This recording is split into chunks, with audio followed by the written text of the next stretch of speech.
Here we are. Welcome to the first Sun and Moon Community Meditation and Town Hall. Maybe we'll make it an annual thing, and maybe a year from now, we will be singing a happy song. I hope very much that that is true. I'm going to start us off tonight with a little story, and I know that many of you have heard this story before. It's a personal story, and if you've heard it before, then chances are good that as you've heard me tell it, you've watched me dissolve into a puddle of tears. So that might happen, and I'm going to be okay with that. So I will venture forth into that scary territory of possibly crying in front of a ton of people. And the story is that in late summer 2001, I moved with my young family to Arlington out of DC. And I had been practicing yoga for about 7 years, exclusively with one teacher in her apartment with 7 other neighbors. And I never had another teacher, and I had never stepped foot into a yoga studio. And so I was driving down Lee Highway, despairing, what am I going to do about yoga? Because it's just too hard with twin 2-year-olds to drive into the city once or twice a week. I know it's not going to happen. And then in the distance, I saw the sign, Sun and Moon Yoga. And I thought, well, what do I have to lose? So I went in, I signed up for a class. 2 weeks later, 9/11 happened. And our teacher, Zan, began class with sharing her own story about a meditation experience that she had had in the afternoon of September 11th, 2001.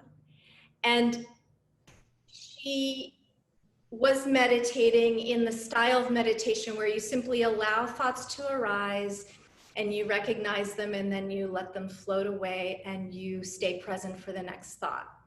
And so what came up for her on this day was the image of people jumping out of the World Trade Centers. And what came up for her next was the image of her energetic being catching people as they fell. So 2 weeks into my tenure as a new student at Sun and Moon, I thought, I'm going to be okay in this place because they catch people here. And here we are, almost 20 years later, and we are facing a considerable storm. And my hope is that we are catching each other. We're about to conclude this week-long end of summer yoga fest where we've had all these wonderful teachers from all over the country and from our own teaching staff. And the theme that's come up over and over again in these classes has been how to have compassion for ourselves and how then to take that measure of inner strength and comfort and turn it out to each other. The wisdom of the yoga teachings has a really clear message for us that's so valuable right now. And it has to do with perspective. It's the reminder that we can't control events in the world. We cannot control what is manifested as a tangible occurrence in our lives and in the lives of people around us. Very little control, if any. But what we have 100% control over is our own perspective, to see more than what's immediately in front of us, to see a picture that's much wider than the present moment circumstance. So It has to do with, as our friend Jablonski so skillfully detailed in her session during Yoga Fest this week about the gift of inquiry, it has to do with asking more questions and giving fewer answers and being open to all the possibilities. So I'll give you an analogy here, and that analogy is that if you were walking in the woods and a storm kicked up, and that storm was fierce and violent and strong and scary, terrifying and threatening, and you happen to be standing by one particular tree, and you start to climb up that tree because you think that that's where the shelter is going to be, because that tree seems big and stronger than you. And you climb up the tree and you start to cling to the limbs, and then you're feeling the wind blow you to the left and to the right and forward and down, and you think, this tree is not going to hold me. And you cling tighter and you cling tighter. And now all you feel is the reverberation of this fierce storm throwing you, whipping you around, because you're clinging to a pretty relatively small branch, because you thought the higher you climbed, the safer you would be from the storm. And it's not turning out that way. The perspective to take here is to climb down that trunk, to sit ourselves on the ground, to look around and see all the many trees, to understand that there's a forest full, and to understand that the forest will end and there will be a meadow. There is a meadow. There is a gentle breeze. There's a village down the road. There is a beach, an ocean some miles away. There is an entire universe of reality that we cannot see when we're clinging to that one single branch for our lives. And I want to be really clear here. I'm not suggesting that we can think the storm away. We can't do that. The storms that we're facing right now in the summer of 2020 are as serious as they get. And there's nothing that we can do in our minds to change it, but what we can do is take a bigger perspective and consider the possibility that growth will occur from this storm. Rain makes the flowers grow, and it nourishes the planet, and strife and challenge strengthen us too, if we let that happen. So I'll offer a meditation now along these lines. So if you feel safe and comfortable to close your eyes, go ahead and do that as you feel yourself in a supported seat. And whatever is underneath that seat, let it hold you.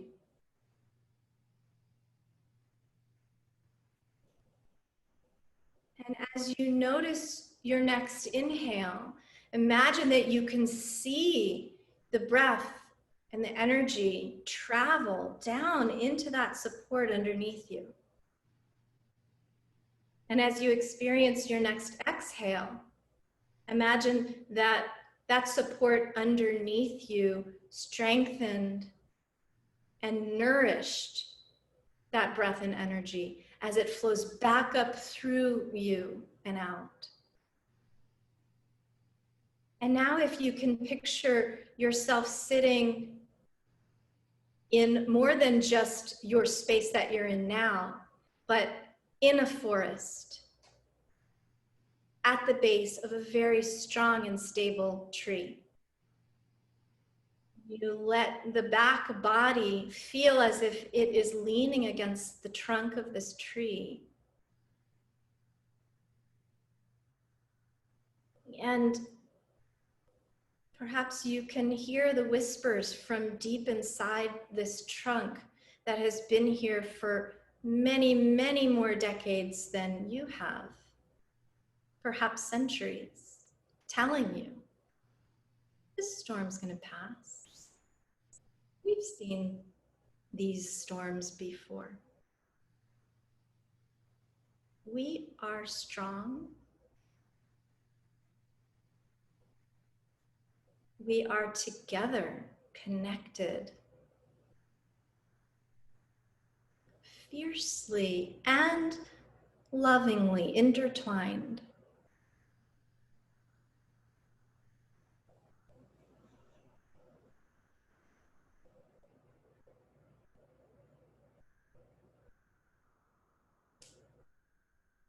And you feel the forest floor beneath you, rich in nutrient,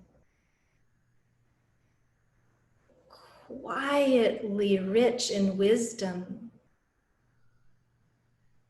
Every day, abiding the tread of others over it and providing new growth from underneath it.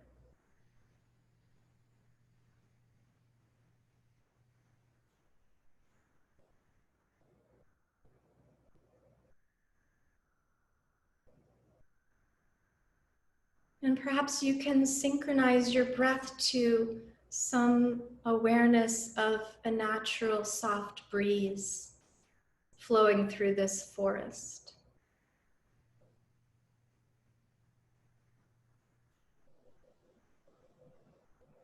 And if the clouds above are gathering and that breeze gets kicked up into a howling wind,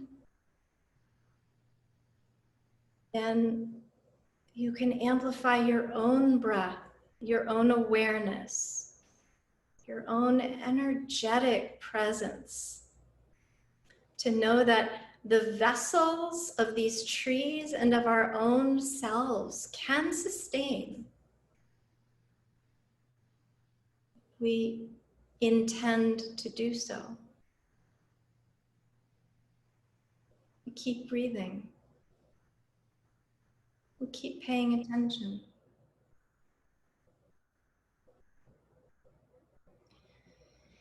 And the more fortified we get with these breaths, we can start to look around us and maybe look up and catch each other, those of us who haven't found their way down to the forest floor yet.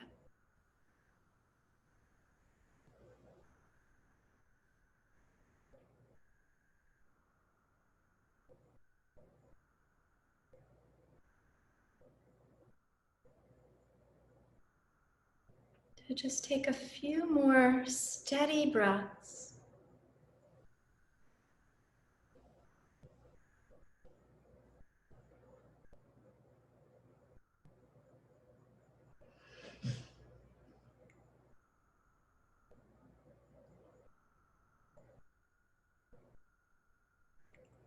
And imagine yourself now gently standing up from the forest floor and taking in the glory of the woods, of nature, of life that insists itself in spite of us.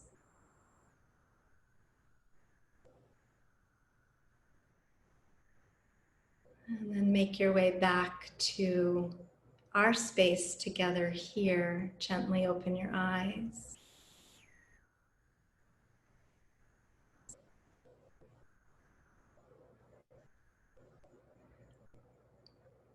I wish you could have heard just after I said, take a deep breath. This one did exactly that. It couldn't have been timed better. And it was one of those really big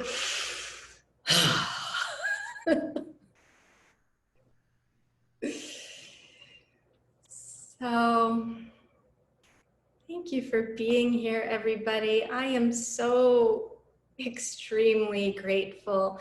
I'm coming to you here from our quite comfortable home in Arlington, and Amir is here coming to you from his buddy's beach place where he was able to get away for a few days.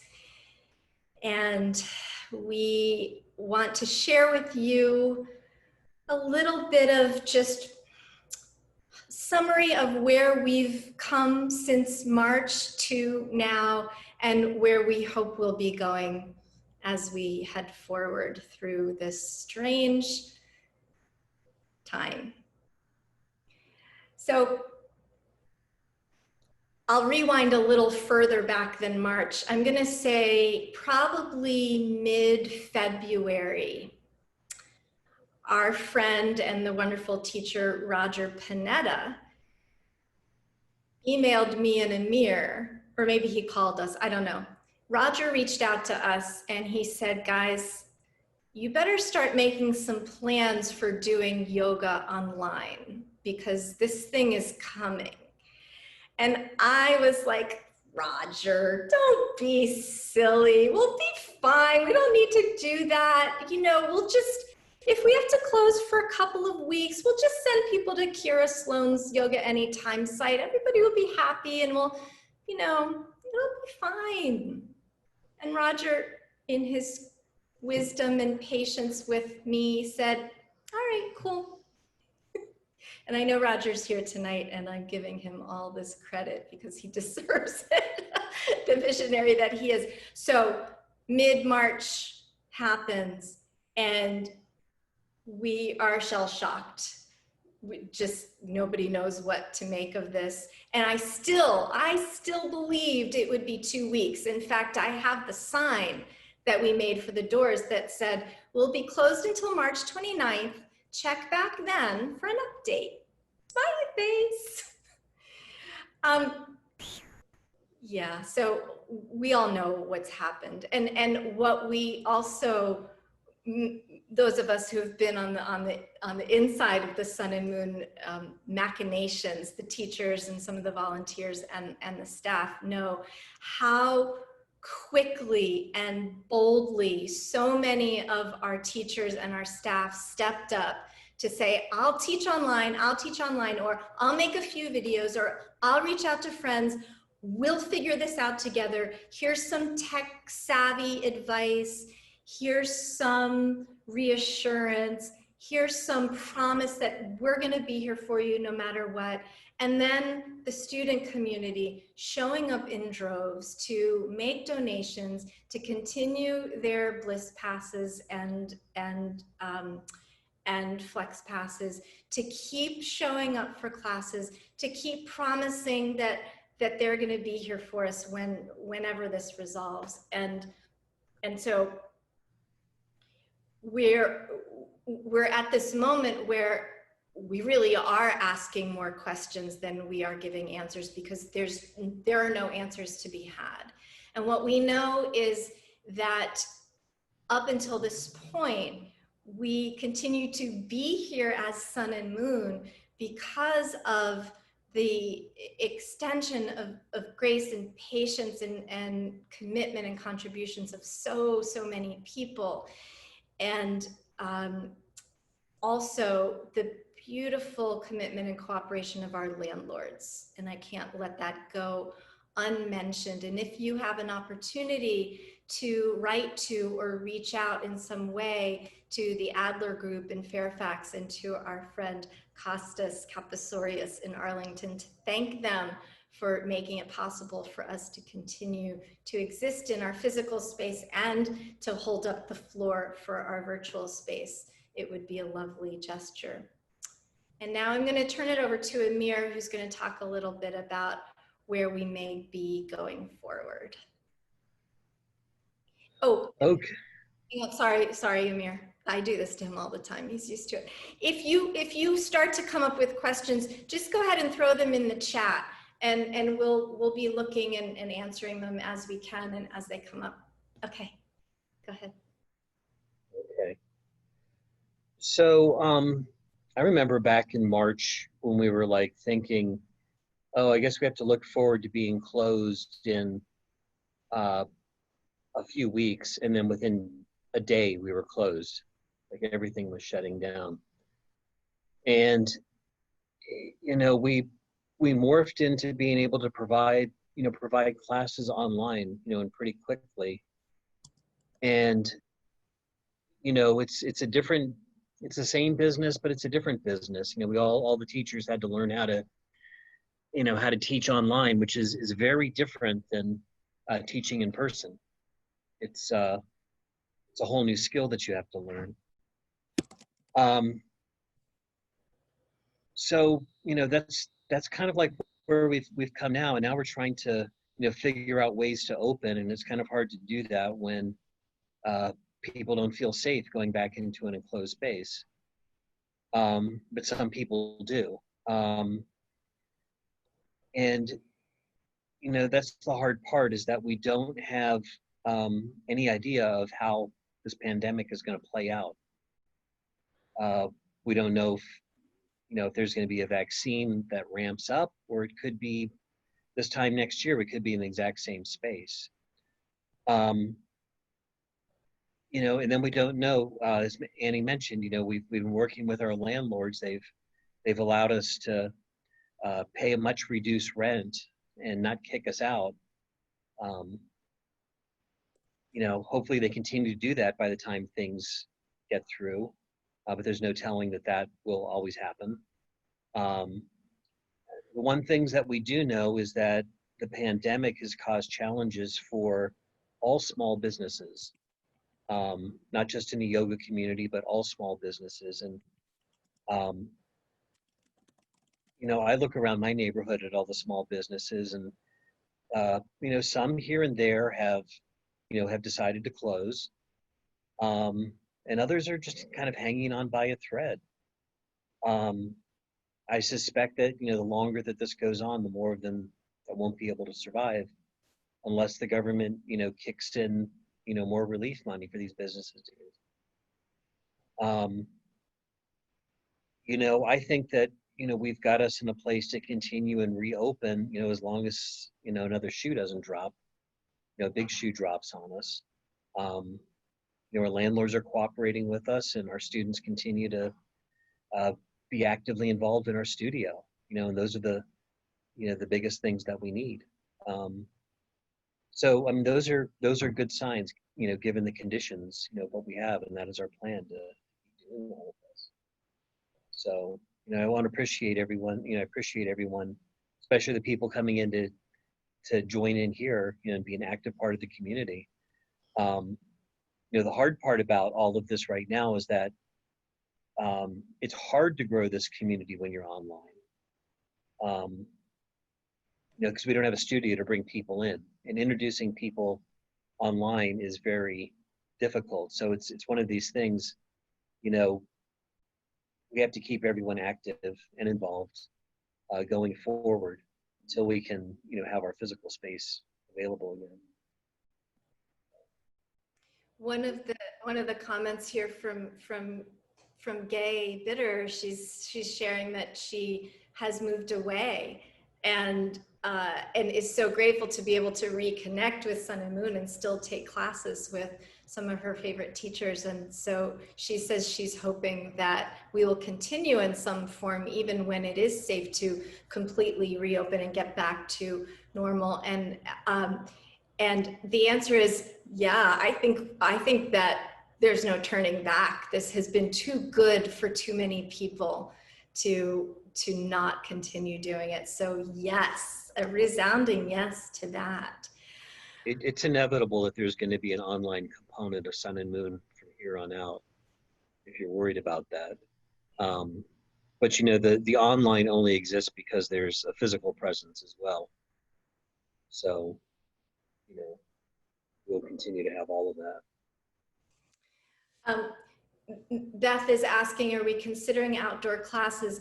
We are, and you would think it would be easier than it is logistically to make that happen. We've been looking, and I've spent a good deal of time on the phone with Arlington County authorities and looked into the Fairfax City and County people, and it's just not easy, or in most cases even possible, to use parkland. And we've like did a sort of internal survey, like, does anyone have a really good backyard that we can use? And you know, it's logistically, it's a challenge. And I know that a lot of studios are figuring it out. Our DC friends, it's easier to use public space in DC, believe it or not, than it is here. And so it's a possibility. And I realize too that the window for that is going to close as we get into, as fall goes on. But we're looking for ways to make that happen. It may end up just being a few pop-up classes here and there. And I even went so far as to ask them in Arlington County in the Parks Department, I said, what would happen just theoretically if somebody came upon a group of people doing yoga? And he said, don't do it. Somebody will call us and we are obligated to come and kick you out. So, so that's that story. The phone number that I provided for Costas, that is his cell phone. That is the way and the only way to get in touch with him, unless you just happen to stop by Hair Vogue and he happens to be there. He doesn't have email and he doesn't have a website. He is old school. Yeah, and part of that charm is what allows him to be flexible and easygoing with us when it comes to things like rent. So we appreciate him for that tremendously. And Dina is saying, yeah, it really is a joy and a silver lining to be able to connect with people who have moved away. What else? What else do we want to talk about? What else are people wondering about in terms of the future of our yoga community? I know that in the yoga community in general, we are in constant touch with our colleagues, both locally, and then there are a bunch of Facebook groups for studios across the country. And it's so hard. It's just so hard. And we really feel for our friends in the business who have had to close their doors. And it's rough for everybody when that happens. Putting one foot in front of the other so that doesn't happen for us. And I'll say too that going back to that larger picture perspective, you know, we know that nothing lasts forever. And we know that at some point our time will be up in terms of Sun and Moon Yoga as an entity. We're just here to tell you that we don't think that time is now. And we hope that brings some comfort, and we hope that as we continue to be in service to each other, that's important and of value to everybody. So,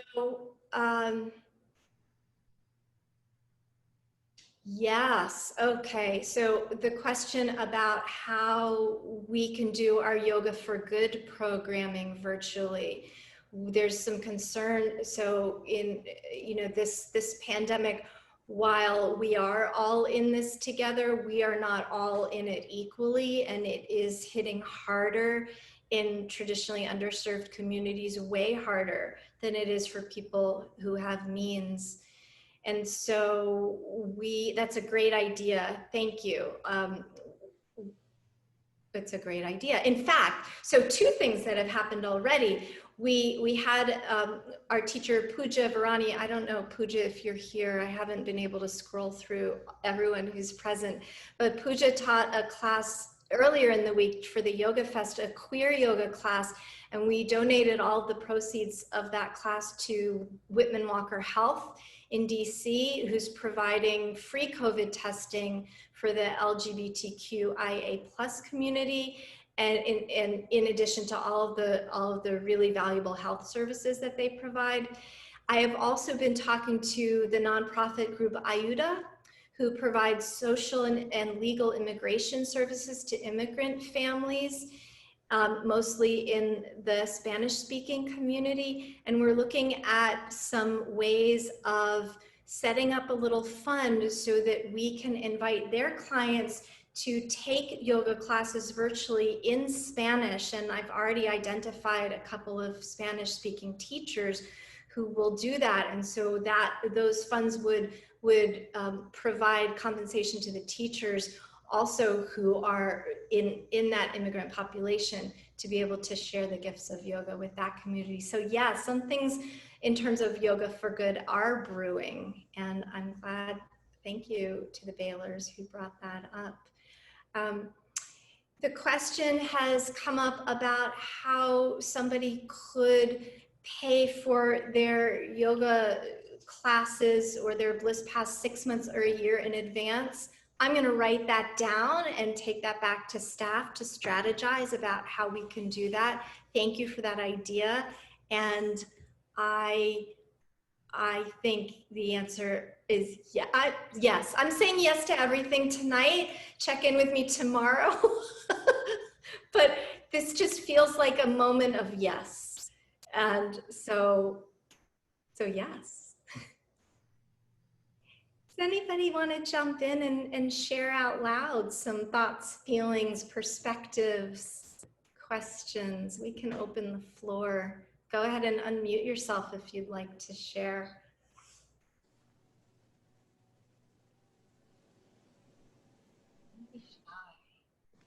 Lou and I haven't been late for a single yoga class in 6 months.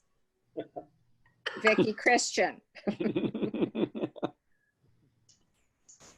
Commute is much easier to drive.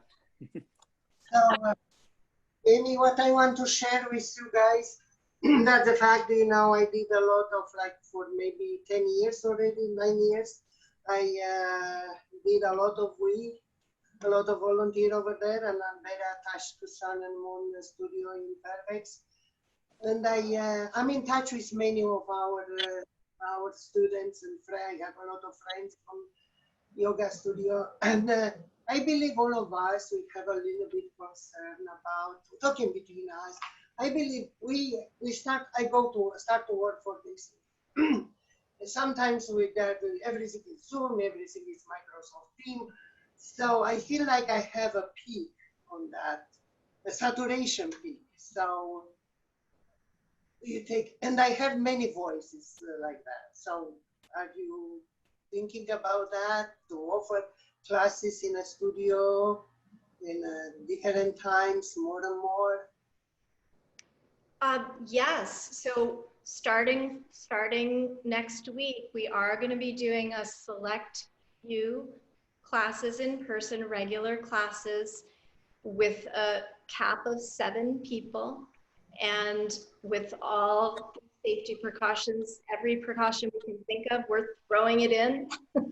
I signed for volunteer, I'm doing Yeah. So the idea here is in terms of just being able to meet the needs of as many people as we can, to continue the online platform because it's so very valuable, and also to strategize ways that we can safely also be together in a room. And so we're gonna give that a try. And I understand that yeah, being in front of the screen, it has its limits. It definitely has its limits, and as human beings, we absolutely need to find ways where we can step away from the digital space and be in the real world, taking in and feeding all of the senses. It's so critical to our survival and to the ways that we can continue to be. More and more people are going to work, so you stay over there in front of the computer 8 hours. I don't want to stay in front. I want to see people and to be in an open space or in a closed space. Yeah. Yep.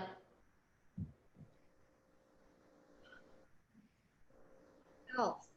So Annie, did you all did the studio gain any new students during Yoga Fest? Can you tell yet, or during the Zoom classes? I know that my 6:30 class, they love it being online. So I'm just curious if you've gotten feedback like that from any other classes, any other groups, how the teachers can help. I think Vicki and Tally can speak to that. What's your sense of that? They look a little closely at the day-to-day stuff than Amir and I do. What do you think? I'd say there's some, like even for Baxter Bell, we had somebody from California yesterday who hadn't been part of our studio and joined him for Yoga Fest. So I think there's a few here and there. And what I've heard from students is that they really enjoy now that they have a chance to take an Arlington teacher if they had been in Fairfax, or vice versa, that they have a bigger variety of trying out different teachers and classes. Yeah, I don't have much to add to that other than I'm seeing a lot of out-of-state addresses, especially this week, which makes sense because we've got out-of-state teachers, but hopefully we'll hold on to some of them. But I think some of them we've had out-of-staters from before, not just people that were with us before. So that's good news. And moved. Yeah. The question about will certain classes continue online, I will say that I think with one or two small exceptions, almost all of the Zoom classes that have been happening this summer are going to continue on Zoom this fall. I think the only ones that are not are the kids. We are going to do some kids and teens classes in person because we got the feedback from the parents that these kids need to get off the computers, especially with school virtual this fall. So we felt that with our safety measures in place that we could safely and see kids and teens in person, and that could be a real contribution to those families' well-being. The question about asking private landowners, churches, yes, yes, we are looking into that. Again, it's not as easy as you might imagine. And I'll say to all of you here, if you know of somebody who has open space that would be comfortable for yoga outside, go ahead and approach them and see what they think, and then it would be really much appreciated. Yeah. And yes, the YouTube live stream, which has been super popular and fun and exciting, absolutely will continue. We'll continue our rotating roster of all-star YouTube teachers, and that has been another thing that, back in February, if you asked me yoga on YouTube, I would have said, oh, come on, no. And I love my Monday morning live stream. So does this guy. He always makes an appearance.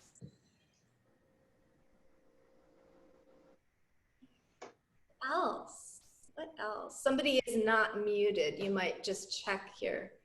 Annie, this is Lori Manning. I just like to say thank you to you and all the teachers and my fellow students. I can't tell you what a morale booster it is to me to see people I've been doing yoga with on Sunday mornings for 20 years, still doing it on Zoom. It's really great to know they're okay, and there they are doing it. So thank you. Thank you, Lori. Yes, isn't it something just to see somebody alive and well right now? Yeah, exactly. Our standards have lowered, and in some ways that's a good thing. Just that simple gratitude of, I see you and you're okay. Yeah, particularly when you've been seeing them every Sunday for 20 years. Lord help me, that's how long I've been going to Sun and Moon. So thank you. I want to only add a couple of things.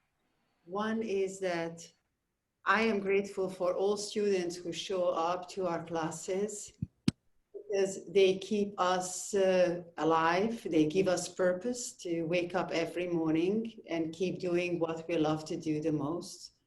And I don't think that students comprehend how big of a deal it is for a teacher to be able to continue teaching, even only online. The second that I wanted to share, that being in a closed space, I did hear that if you take the safety precaution very seriously, mask, not touching, using your own props, everything that we asks everybody to do once we open, it is possible not to get sick. A friend of mine sent her child for 4 weeks to a camp up in New York. 4 weeks, children, I don't know how many dozens of children together, none of them got sick, not a single case. So it's possible if it's really, really following rules. And I believe that's where Annie is at this point, once we open up a little bit. So that's all. Thank you. And thank you, Annie, again, for this festival and all the staff members to give us the help. Like, I cannot explain how big of a help you guys are every single time. And I am even looking forward to see your faces before classes, and I love chatting with you. And I only can imagine how hard you work to seemingly make it so easy that we just appear online and we teach. And behind the scene, there's so much work from Annie, Amir, and all the staff, Wiki and Tully and Kenny, all of them. So thank you. Thank you. So I'm going to say that Vicki Christian and Tally Abel and Cardi McDonald and Karen Caffey are a dream team. And it's funny. So we have a group text, our staff, our small and mighty staff of 5, we have a group text, and it's robust and active all the time. And then I found out about a month ago that the 4 of them have a separate group because they spare me some of their texts. So thank you. It's incredibly reassuring to know that we really are catching each other in every possible way. I want to honor everybody's time, and I want to, if I try to catch all of the questions in the chat, and if I missed yours, just please reach out by email to the studio email address, and we've got you. But as we close, I want to offer another just short little sort of mindful activity, and that involves looking at all of these beings present here. There are 64 people live in this meeting, and I know that there will be many more watching the recording later. So just take a quick moment and look in each square. And I know we can't make eye contact, but pretend that you are, and just really see the beautiful, shining, compassionate presence of each one. Scroll through your screens and be in your seat and in your breath and in your heart. And those of you who don't have your cameras on, that's totally fine. We still see you. You're still here.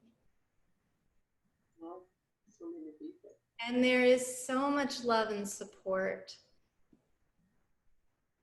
The foundation of yoga is relationship, and the power that drives it is compassionate, loving presence. And I think that we have that in abundance. And it's never been more evident than in the last 6 months. I invite you all to just pause again and bring your palms together at your heart.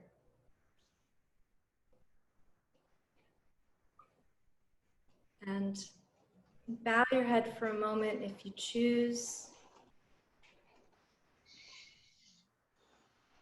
And share with me in the wish that all beings may be happy and free and easy in heart and mind and healed from suffering and full of grace.